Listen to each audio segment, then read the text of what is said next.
ఏమో ఎవరన్నా అయి ఉండొచ్చు. ఇప్పుడు ఇంత వ్యవస్థలో అంటే నేను చెప్పాను కదా, ఒక్కొక్క వ్యక్తులు, ఇప్పుడు సాయి చంద్ గారు ఒక సంస్థకు చైర్మన్. ఈ చైర్మన్ కాకముందు వరకు కూడా మా బండికి డ్రైవర్ కూడా లేరు. అన్ని వేదికలకు సాయి చంద్ గారు మాతో పాటు ఒక ట్రూప్ ఉంటది కదా, వాళ్ళల్లో ఎవరికో ఒకరికి డ్రైవింగ్ వచ్చి ఉంటాయి. ఈయన అలసిపోతే వాళ్ళు మ్యూజిక్ టీమ్, ఇప్పుడు ఆ వేదికలకి వాళ్ళు అలసిపోతే ఈయన. నేను అలా కొన్ని వేల కిలోమీటర్ల జర్నీ. ఇప్పుడు చైర్మన్ అయిన తర్వాత సహజంగా డ్రైవర్ వస్తాడు, ప్రోటోకాల్ ఉంటది, అది అట్లా కొన్ని వేల కిలోమీటర్ల జర్నీ.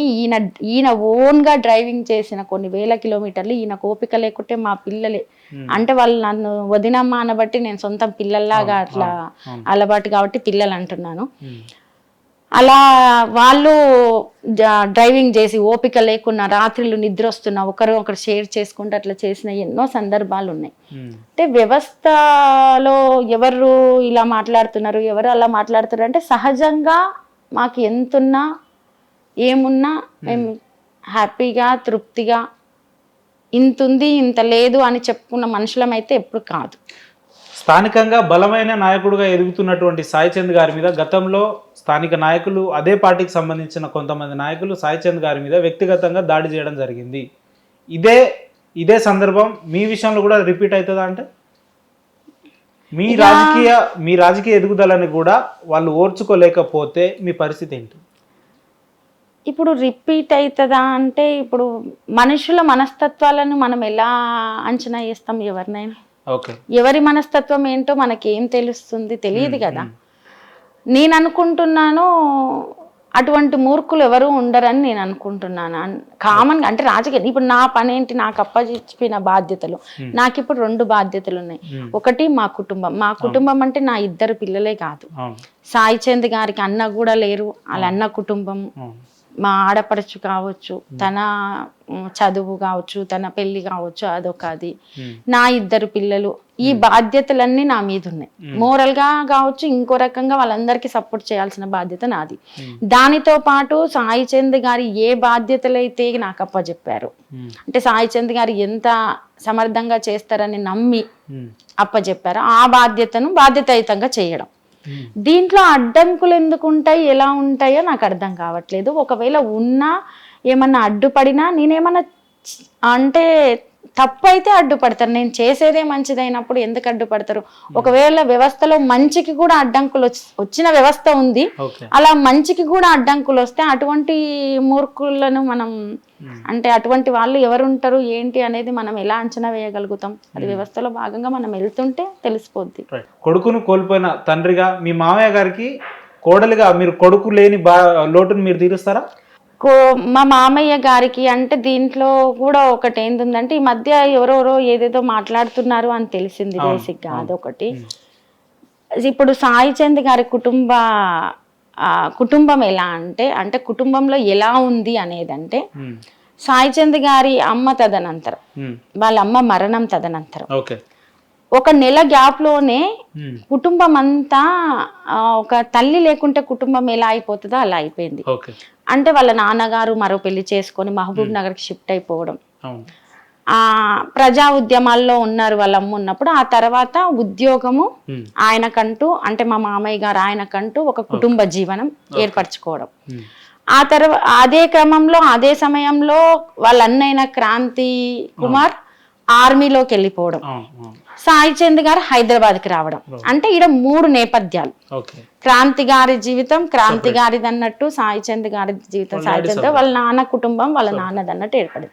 అంతే తప్ప ఏ రోజు ఆ ముగ్గురికి ఏ రకమైన డిస్టర్బెన్సెస్ లేవు. మౌనంగా ఎవరి జీవితాలను వాళ్ళు డిజైన్ చేసుకున్నారు. ఈ క్రమంలో సాయి చంద్ గారు నన్ను ప్రతి పెళ్లికి ముందే తన ఇల్లు, తన కుటుంబ నేపథ్యం ఏంటి, తను ఎక్కడ పనిచేశాడు, తన గురువులు ఎవరు, లేకపోతే తను ఏ కుటుంబాలతో సన్నిహితంగా ఉన్నాడు, అందరి ఇళ్లలోకి తీసుకెళ్లడం కూడా జరిగింది. ఆ క్రమంలో నేను పెళ్లికి ముందు 2 సార్లు ఆ ఊరికి వెళ్ళాను. ఒకటి ఇది పరిచయం చేయడానికి, 2 ఆ ఊర్లో ఒక పెద్ద సభ జరిగింది తెలంగాణకు సంబంధించిందే, మన తెలంగాణ ఉద్యమం సమయంలో. ఆ సభలో సాయి చంద్ గారు పాట పాడారు, నేను డాన్స్ చేశాను. అది ఓకే. పెళ్లి తర్వాత అనేక సార్లు ఆ ఊరికి వెళ్ళడం జరిగింది. ఆ వెళ్ళే క్రమంలో అంటే అంతకుముందు ఉన్న మహబూబ్ నగర్ లో ఉన్న మా మామయ్య గారు కొన్ని కారణాల రీత్యా ఊర్లో మళ్ళీ అదే ఇంటికి షిఫ్ట్ అయిపోయారు. ఆయన ఉద్యోగము, ఆయన కుటుంబము, పాప, ఆయన జీవన విధానంలో ఆయన ఉన్నారు. క్రాంతి గారు తర్వాత మా పెళ్లి అయినాక పెళ్లి చేసుకున్నారు. ఎందుకంటే ఆయన పెళ్లి చేసుకోవాలనుకోలేదు మొదట. ఇంకా ఆయన అలాగే ఆర్మీ, ఆయన జీవితం అలా అనుకున్నారు. మేమే లేదు ఒక తోడు ఉండాలి జీవితానికి అని వీళ్ళు అన్నదమ్ములు, మేమంటే నేను కాదు, అన్నదమ్ములు ఏదో ఒక సందర్భంలో కలిసినప్పుడు మాట్లాడుకొని ఆయన మాది ఇంటర్ క్యాస్ట్ మ్యారేజ్ కానీ ఆయన సేమ్ సామాజిక వర్గానికి చెందిన అమ్మాయి వాళ్ళ చుట్టాలని ఒకరిని చూసుకొని పెళ్లి చేసుకున్నారు. సో నేను అనేక సందర్భాల్లో ఊరికి వెళ్ళినప్పుడు నేను వెళ్ళినప్పుడల్లా ఇంటికి వెళ్తాను, కలుస్తాను, పలకరిస్తాను.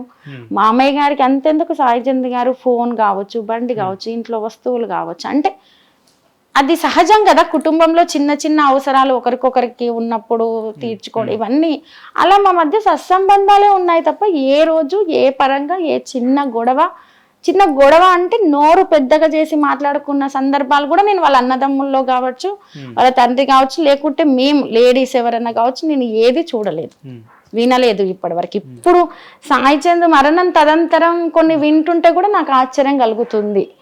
ఒకటి. రెండవది క్రాంతి కుమార్ అంటే సాయిచంద్ వాళ్ళ అన్న పెళ్ళైన తర్వాత ఆర్మీలోనే ఎక్కువ జీవితం గడిపారు.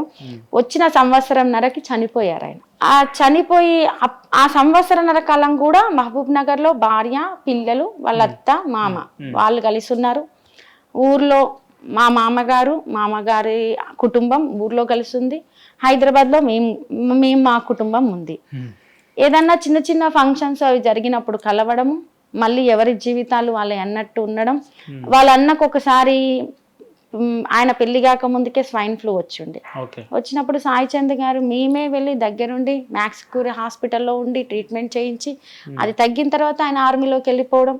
ఇలా సత్సంబంధాలు లేకపోతే ఇవన్నీ ఎందుకు జరుగుతాయి? ఇప్పుడు వాళ్ళ నాన్నకు కూడా ఒకసారి బ్రెయిన్ కి టైఫాయిడ్ అటాక్ అయింది. కావాలంటే కర్నూలు హాస్పిటల్లో వెళ్తే ఎప్పుడో రికార్డులలో కూడా దొరుకుతుంది మీకు. కర్నూలుకి తీసుకెళ్లడం, ఆయనకు ట్రీట్మెంట్ చేయించడము, మళ్ళీ తీసుకురావడం, అంటే డిస్టర్బెన్స్ ఉంటే ఇవన్నీ ఎలా పాసిబుల్ అవుతాయి? సాయిచంద్ గారి అన్న పెళ్లి కూడా ఇంటి ముందల సాయిచంద్ గారే అన్ని ఖర్చు గురించి మాట్లాడలేదు నేను, అంటే ముందయి ఆ ఊరు మొత్తానికి తెలుసు ఆ సంగతి. ఆయన్నే ముందుకొచ్చి వాళ్ళ అన్న పెళ్లి ప్రతిదీ తనే చేశాడు. వాళ్ళ అమ్మ చనిపోయిన రోజు ఎవరి సంవత్సరికానికి మేమిద్దరము వెళ్ళి ఊర్లో తెలిసిన వాళ్ళందరినీ పిలిచి భోజనాలు పెట్టి వస్తాము ప్రతి సంవత్సరం.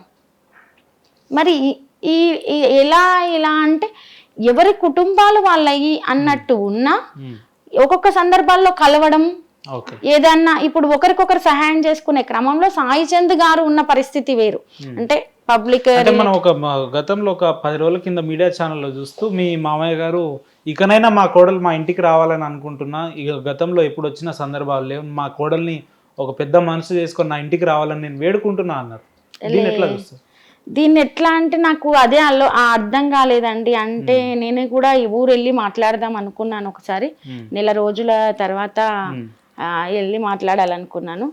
నేనైతే సాయిచంద్ గారు చనిపోయిన తర్వాత ఒక 6 రోజుల వరకు నా పరిస్థితి ఏం బాగాలేదు. నేను చాలా షాక్లో ఉన్నాను. ఆ కార్యక్రమాలు ఏంటా, ఏం జరుగుతున్నాయి అనే పరిస్థితుల్లో కూడా నేను లేను. అంటే దాన్ని జీర్ణించుకునే పరిస్థితుల్లో కూడా నేను లేను.